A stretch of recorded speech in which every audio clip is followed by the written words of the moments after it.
आतिशी के अनशन स्थल पर डीटीसी के मार्शलों ने रोजगार की मांग को लेकर जमकर प्रदर्शन किया। इसी बीच दिल्ली बीजेपी अध्यक्ष वीरेंद्र सचदेवा ने क्या कुछ कहा, वो आपको सुनवाते हैं।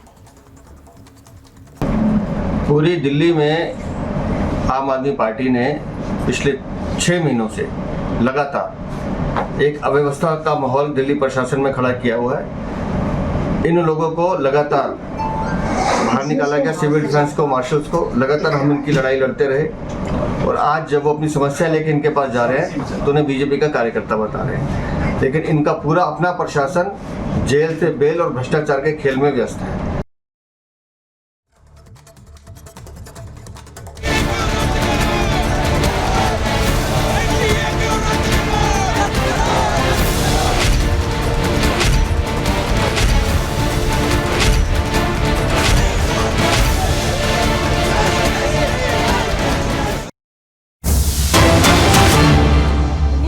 लीक से जुड़ी हुई ये खबर इस वक्त आ रही है, जहां पर सिंटू को लेकर के पटना पहुंची है ईओयू टीम।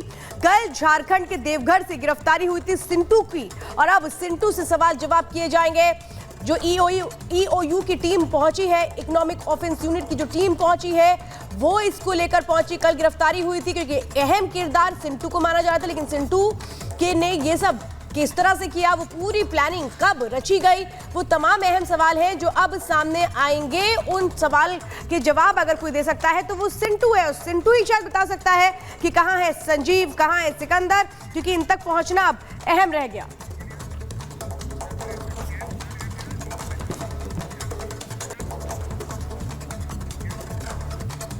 तो देखिए, संजीव मुखिया, सिकंदर यादवेंदु, अमित आनंद, नीतीश कुमार और रवि अत्री, ये वो नाम है जिनके नाम नीट पेपर से लीक हुए और जुड़े हैं। ये वो लोग हैं जिन्होंने इस पूरी धांधली के जो मास्टरमाइंड बताए जा रहे हैं। अब ऐसे में सवाल ये उठता है कि आखिर इस खेल के क्या बस यही राजदार हैं या अभी किरदार और बाकी हैं। देखिए रिपोर्ट।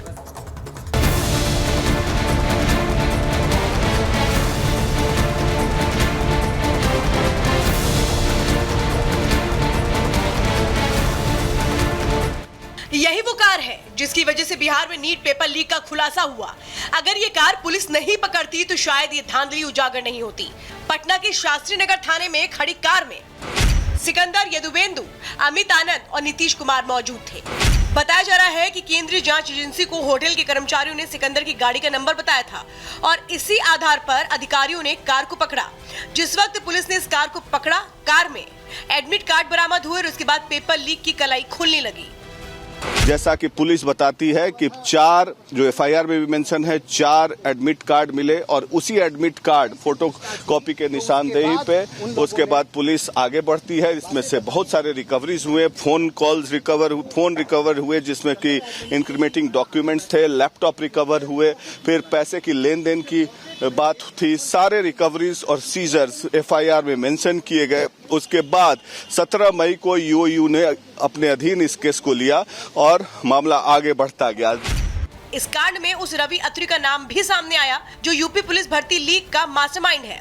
फिलहाल तो मेरठ जेल में बंद है, लेकिन उसके गैंग पर पेपर लीक में शामिल होने का शक है। ग्रेटर नोएडा के लिमका गांव का रहने वाला है रवि। खुद एमबीबीएस का ड्रॉप आउट स्टूडेंट रहा। 2007 में मेडिकल की पढ़ाई करने के लिए वो कोटा गया था। खुद रवि अत्री के पिता ने इस बात का खुलासा किया, हालांकि वो अपने बेटे को षड्यंत्र के तहत फंसाने की बात कह रहे हैं। गलत है ये मामला। वो तो 3-4 महीना से जेल में है, जबरदस्ती उसे लादो जा रहे हो खामोखा को। ये भी कहा गया कि कई सारे जो परीक्षा है, चाहे वो एसबीएस स्टेनोग्राफी की हो, चाहे वो यूपी पुलिस की भर्ती का पेपर लीक मामला हो, कई सारे परीक्षाओं में जो है उनकी भागीदारी रही है अपने साथियों संग। इस पर आपकी गलत है वो मामला सब। उसको 3-4 महीना से जेल में हो, कहाँ पेपर लीक है रो, कहाँ करवा रहे हो, जबरदस्ती उस पर आरोप लादे जा रहे हैं। छोटे से और तंग हाल में जी रहे गोरख सिंह का कहना है, अगर उनके बेटे ने पेपर लीक कर पैसा कमाया होता तो उनके हालात ये नहीं होते। 2007 में ये भी कहा गया कि वो एमबीबीएस की पढ़ाई करने कोटा गया था। वहाँ पे सॉल्वर गैंग जो थे, पेपर लीक वाला गैंग, उसके संपर्क में आया, फिर वहाँ से उसको अरेस्ट कर लिया गया था। कोई किसी के संपर्क में नहीं है। वहाँ तो 1 साल उसने कोचिंग करी और हमारे गाँव के इनके पड़ोस में रहो वो हुई, कोई किसी के संपर्क में नहीं रहा। वहाँ कोचिंग करके उसका नंबर नहीं पड़ो मेडिकल लाइन में, वहाँ से फिर उसने दिल्ली कोचिंग करी दामिया से, वहाँ से उसको नंबर पड़ो। अब आपको लगता है कि इस नीट पेपर लीक में भी आपके बेटे का जो है वो इन्वॉल्वमेंट होगी? ना या हम कोई ना उसको, और ना वहाँ में हो ना या में, ये तो ज़बरदस्ती उस पर कमज़ोर समझ लो या कमज़ोर हम समझ लो, ज़बरदस्ती उसे लाद रहे हैं बेमतलब को। इस धांधली में जिस रवि अत्री की भूमिका बताई जा रही है, उसके 3 भाई हैं। पहला भाई आर्मी में है तो सबसे छोटा भाई किसानी करता है। कमजोर आदमी को फंसाया जा रहा है सर। एक बार बताओ तुम, जो आदमी 2.5 महीने से 3 महीने से जेल में है, जो जेल में रह के भी पेपर लीक करवा देगा। ये नॉर्मल परिवार से हम बाहर के आदमी क्या जाने, हम जेल में डाल दिया है, अब हम भागे डोल रहे। मैं ही खुद पैरवी कर रहा हूँ। अब एक बार बताओ, घर का काम करूँ मैं, यहाँ खेती बाड़ी का, वहाँ पैरवी करनी, मेरे को इतनी परेशानी हो रही है। नॉर्मल परिवार से रहने वाले हम, खुद हमारे घर का देख लो, और पैसा होता कुछ 2 नंबर का होता, पैसा सब ऐसे ही करते हैं कि अपने घर को बनाते हैं, प्रॉपर्टी खरीदते हैं, सब काम करते हैं।